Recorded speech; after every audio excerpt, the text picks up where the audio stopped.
વિદ્યાર્થી મિત્રો, આબોહવાકીય ફેરફાર પાઠ 7 ધોરણ 8 અને એનો ભાગ નંબર 1 એના વિશે આપણે સમજીશું.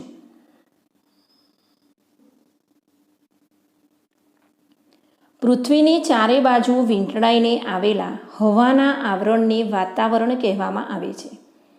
આ વાતાવરણ માનવ પ્રવૃત્તિઓને લીધે દૂષિત થઈ રહ્યું છે. ઉદ્યોગ, કારખાના, પાવર સ્ટેશનો અને વાહનો દ્વારા વાતાવરણ દૂષિત થાય છે. વૈશ્વિક તાપમાન વધવાથી તાપમાન, પવનની દિશા અને ભેજ વગેરેમાં ફેરફાર થાય છે. તેને આબોહવાના ફેરફાર કહેવામાં આવે છે. હવે આપણે આ નીચે આપેલી સારણીમાંથી સૌથી વધારે વરસાદ, ગરમી અને ઠંડી અને વિષમ સ્થિતિ અનુભવતા પ્રદેશ શોધી અહીં આવું કેમ છે તેના કારણો આપણે શોધવાના છે અને એ લખવાના છે. તો આપણે એમ કે વાતાવરણ કોને કહેવામાં આવે? તો કે પૃથ્વીની ચારે બાજુ વીંટળાઈને આવેલા હવાના આવરણને વાતાવરણ કહેવામાં આવે છે. હવે વાતાવરણ શાનાથી દૂષિત થઈ રહ્યું છે? તો કે ઉદ્યોગ, કારખાના, પાવર સ્ટેશનો અને વાહનો દ્વારા વાતાવરણ દૂષિત થાય છે. અને આબોહવાના ફેરફાર કોને કહેવામાં આવે છે? તો કે વૈશ્વિક તાપમાન વધવાથી તાપમાન, પવનની દિશા અને ભેજ વગેરેમાં ફેરફાર થાય છે. તેને આબોહવાના ફેરફાર કહેવામાં આવે છે. હવે આપણે આ નીચેનો કોઠો જોઈશું. પહેલો છે દેશ, તો કે રશિયા. એની ગરમી કેટલી છે? 15 સેન્ટીગ્રેડ. ઠંડી તો 20 અને વરસાદ છે 100 સેન્ટીમીટર. હવે આનું કારણ શું? તો કે રશિયા ઉત્તર સમશીતોષ્ણ કટિબંધ અને શીત કટિબંધમાં આવેલો દેશ છે. તેથી અહીં સરેરાશ મહત્તમ તાપમાન 15 સેન્ટીગ્રેડ જેટલું અને સરેરાશ લઘુત્તમ તાપમાન 20 જેટલું નીચું રહે છે. દરિયા કિનારાથી દૂરના અને સ્ટેપ પ્રદેશમાં થોડો વરસાદ પડે છે. જ્યારે શિયાળામાં દેશના ઘણા ખરા ભાગોમાં હિમવર્ષા થાય છે. હવે બીજું છે ઈરાન. ઈરાનની ગરમી 30 ઠંડી 10 અને વરસાદ 50 સેન્ટીમીટર. તો એનું કારણ શું? તો તે એશિયા ખંડની પશ્ચિમે અને કર્કવૃતની ઉત્તરે આવેલો દેશ છે. અહીંનો મોટા ભાગનો વિસ્તાર રણ પ્રદેશ છે. તેથી અહીં વિષમ આબોહવા છે. અહીં સરેરાશ મહત્તમ તાપમાન 30 જેટલું અને સરેરાશ લઘુત્તમ તાપમાન 10 જેટલું છે. પૂરતા ભેજના અભાવે ઈરાનમાં માત્ર 50 સેન્ટીમીટર જેટલો વરસાદ પડે છે. હવે ત્રીજું છે બ્રાઝિલ. બ્રાઝિલમાં 38 ગરમી છે, 25 ઠંડી છે અને 250 સેન્ટીમીટર વરસાદ છે. એવું કેમ? તો કે તે વિષુવવૃત્ત અને કર્કવૃત્ત વચ્ચે આવેલો દેશ છે. તેથી અહીં સરેરાશ મહત્તમ તાપમાન 38 અને સરેરાશ લઘુત્તમ તાપમાન 25 રહે છે. અહીં કાયમી વ્યાપારી પવનો વાય છે. અહીં જંગલો આવેલા છે. તેથી 250 સેન્ટીમીટર જેટલો વરસાદ પડે છે. હવે આપણે નોર્વે જોઈશું. તો નોર્વેની અંદર ગરમી છે 10 અને ઠંડી -40 અને વરસાદ કેટલો છે? 50 સેન્ટીમીટર.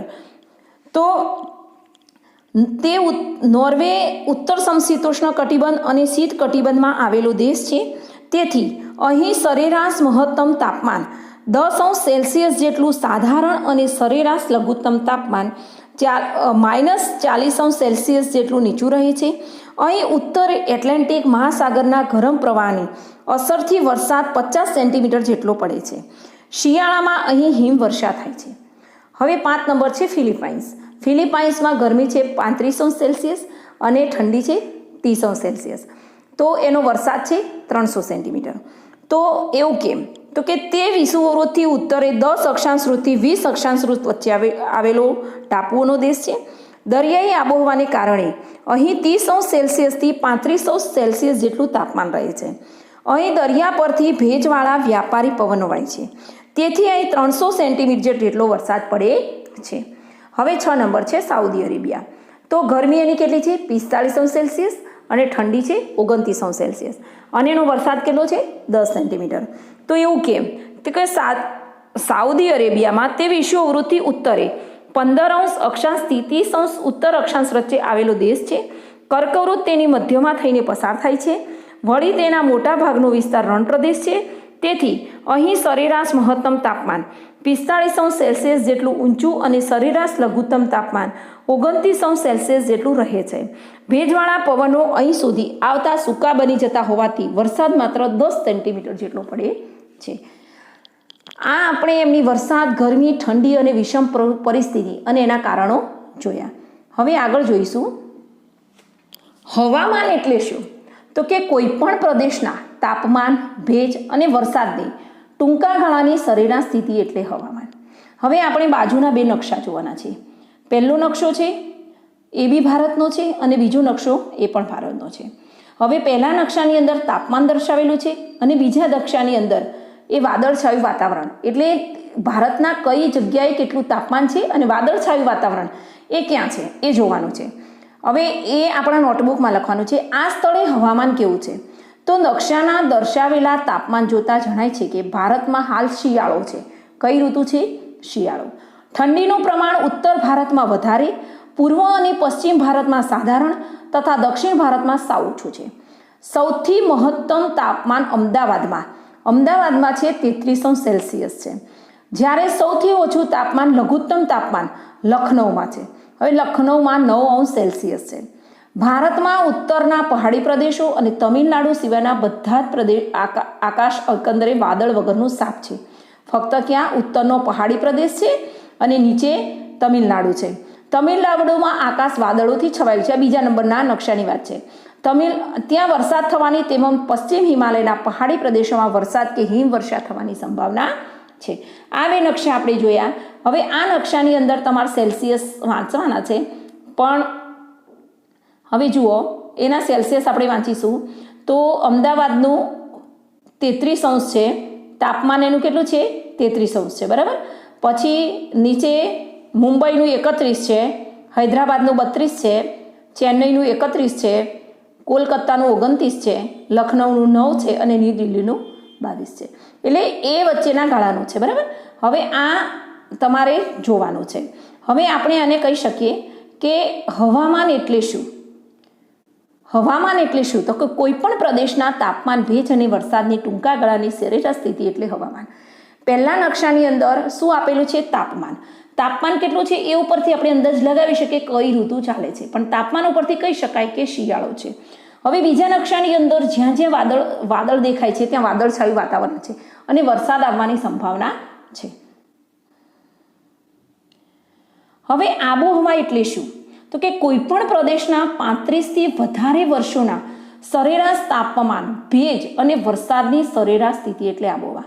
હવે આ બે દ્રશ્ય છે. પહેલું છે કે જંગલો છે અને સુકાઈ ગયા છે, અને નીચેનું છે કે નદીઓ છે અને પીગળી રહી છે. તો એની અસર શાનાથી થાય છે? તો ગ્રીન હાઉસ ઇફેક્ટની અસર છે.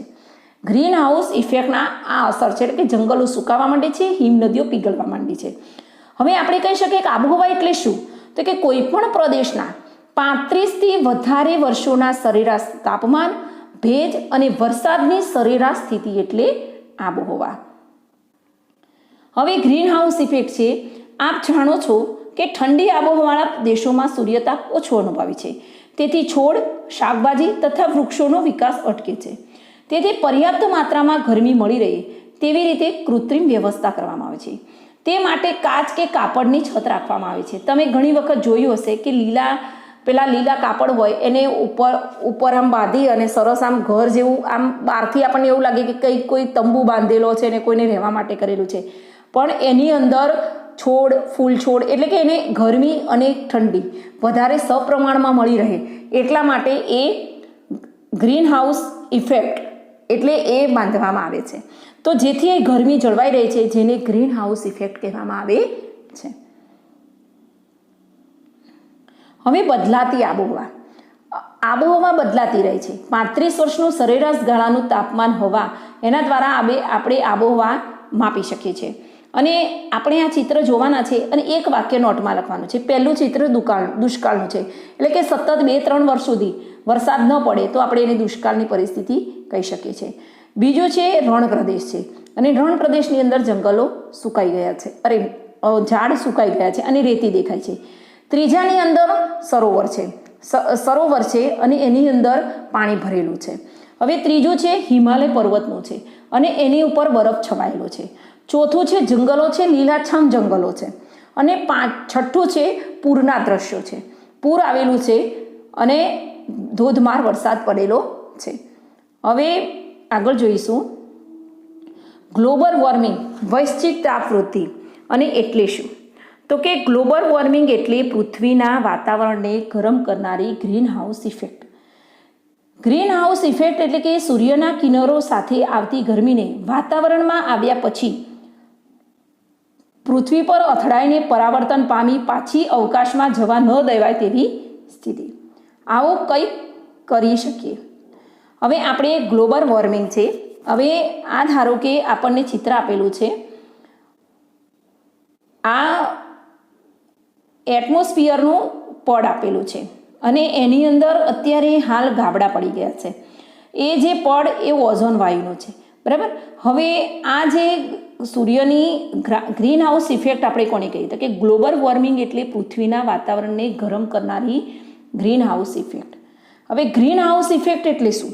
તો કે સૂર્યના કિરણો સાથે આપણી ગરમી આવી છે પણ વાતાવરણ એને પાછી નથી જવા દેવી, પરાવર્તન પામી પાછી અવકાશમાં જવા ન દેવાય એવી સ્થિતિ. હમણાં આગળ આપણે ગ્રીન હાઉસ ઇફેક્ટનું ઘર જોયું એ પ્રમાણે. હવે આપણે કંઈક તમે એવો પ્રયોગ કરો કે આવું કંઈક કરીને શીખીએ તો શું કે ધાબળાને ઓઢીને 10 મિનિટ સૂઈ જાઓ તો શું થશે? અંદર ગરમી લાગશે અને અંદર ગરમી લાગશે અને વાતાવરણ ગરમ થઈ જશે. આપણા અંદરના શરીરનું પણ વાતાવરણ કેવું થઈ જશે? ગરમ થઈ જશે. હવે આ વર્તમાન પત્રના સમાચાર છે. તો પશ્ચિમ યુરોપમાં 5 તાપમાનનો વધારો. એટલે ઘણી વખત આપણા પેપરમાં પણ આવે છે કે ધારો કે 2007 સૌથી ગરમ વર્ષ, છેલ્લા 20 વર્ષમાં સૌથી ગરમ વર્ષ. ઘણી વખત એવું આવે છે કે 2020 છેલ્લા 30 વર્ષમાં સૌથી વધારે વરસાદ. એટલે એ સરેરાશ કાઢી અને ગરમીનો અનુભવ. દાર્જિલિંગ 14 મહત્તમ તાપમાન 28 પહોંચ્યું ઈસવીસન 2009માં. આવી રીતે સમાચાર આપેલા છે. રણમાં હિમવર્ષા.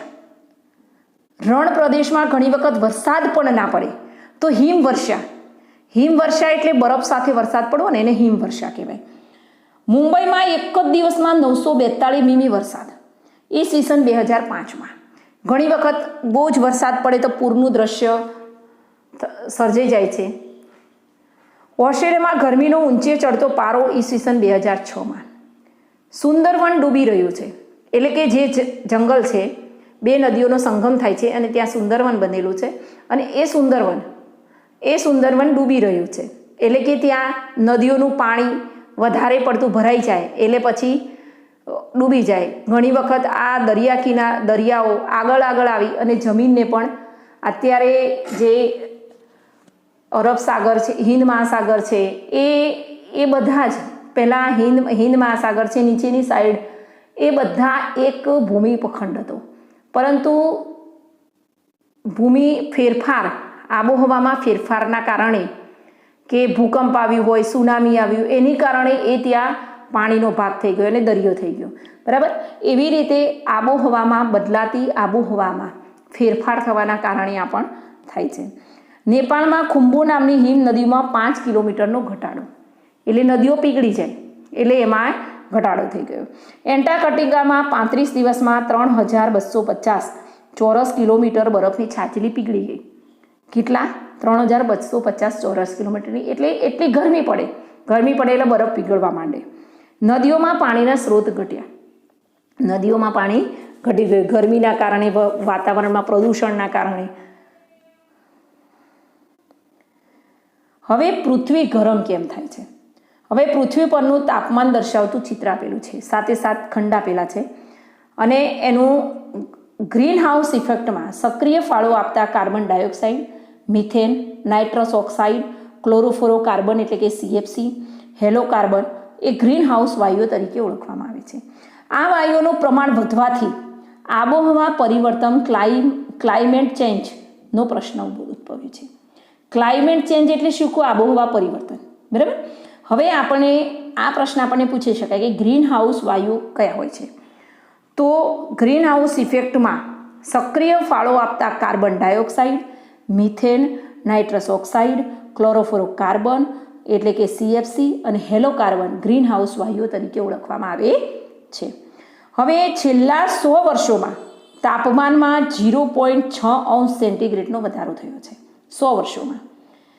એમાં કાર્બન ડાયોક્સાઇડ CO2 એટલે કે 64%, ક્લોરોફ્લોરોકાર્બન એટલે કે 65%, મિથેન 10% અને હેલોકાર્બન એટલે 0.5%. એટલે પછી આ પ્રશ્ન પણ પૂછાય છે કે વિશ્વનો દરેક માનવી 4.5 મેટ્રિક ટન CO2 છોડે છે. કેટલા છોડે છે? વિશ્વનો દરેક માનવી 4.5 મેટ્રિક ટન CO2 છોડે છે. હવે આપણે જોઈશું આજથી 100 વર્ષ પહેલાં CO2 275 ppm હતો. આજે 350 ppm થયો છે. ppm એટલે પાર્ટ પર મિલિયન, 10 લાખનો એક ભાગ એટલે કે 0.28% હોય તો 280 ppm કહેવાય. હવે છેલ્લા 150 વર્ષમાં પૃથ્વી પર વધેલ સરેરાશ તાપમાન હવે તમે જુઓ. 1860માં કેટલું હતું, 1880માં કેટલું હતું, 1900માં કેટલું હતું, 1920માં કેટલું હતું, 1940માં, 1960માં, 1980માં અને 2000માં કેટલું વધી ગયું છે. બરાબર. હવે અહીંયા જોશું. નીચેની સારણીનું આપણે વાંચન કરવાનું છે. આપણી પૃથ્વીને ગરમ કરવામાં આપણે કેટલા જવાબદાર છીએ? આપણી પૃથ્વીને આપણે ગરમ કરવામાં કેટલા જવાબદાર છીએ?